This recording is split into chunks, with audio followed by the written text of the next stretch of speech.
To begin with, yesterday when I was watching your program, it was indeed very laudable and good to hear that the naval chief, on principles of morality, has tendered his resignation. Yep.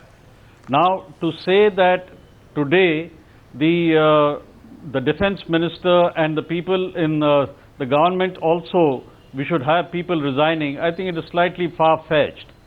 The reason why I say this is that the Navy, headed by the Chief of the Naval Staff, has taken an account of this, and I think what he's done is totally laudable and indicative of his moral fiber for this entire thing. What about the moral fiber of the politicians? I do not have the data Should politicians not have equal moral fiber?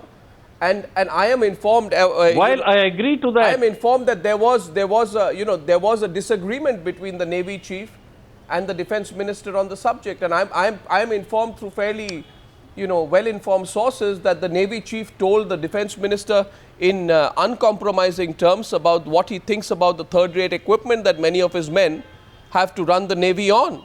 It's an uncomfortable fact. It led to a disagreement, and the Navy chief offered to resign.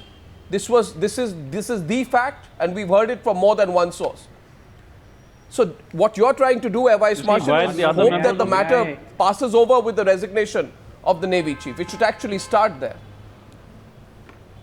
Can I intervene? Well, I feel at this point in time, more resignation will not help the matter. Made by Admiral D.K. Joshi. 1 second, please. Public statements are the tip of the iceberg, Sanjay. We all know that. Yes, Air Vice Marshal Dayalu, please continue.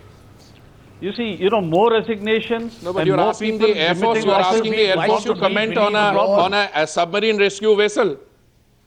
No, I'm just getting a broad perspective. No, we're not talking of submarine rescue vehicle or any technicalities in this. No, I'm on a broad issue right now. I'm not on the detail of a submarine rescue vessel. Absolutely, or a frigate, you're on a broad issue, and I'm giving you a broad reply on this, Arnab. Go ahead.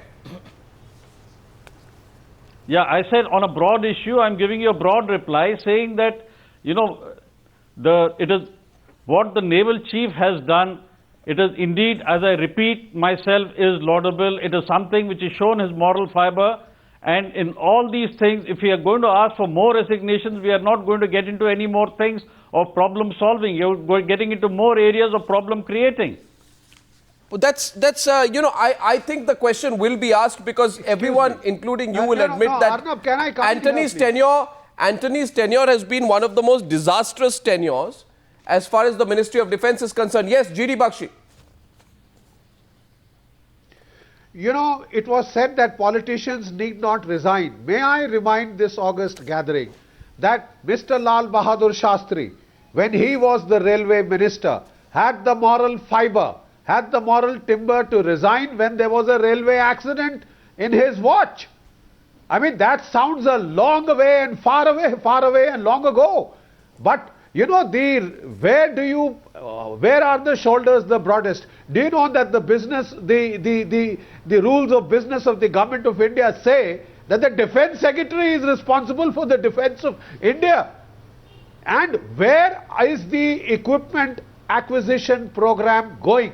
Why? Okay, I understand we have to move slow to see that no, untoward, things happen in the acquisition process. But does it have to take 30 to 40 years?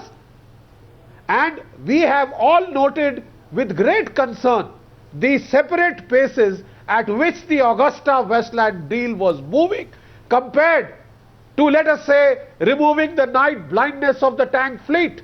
Oh, yes. The last army chief went on record to say that he had only 4 days of ammunition for his tanks.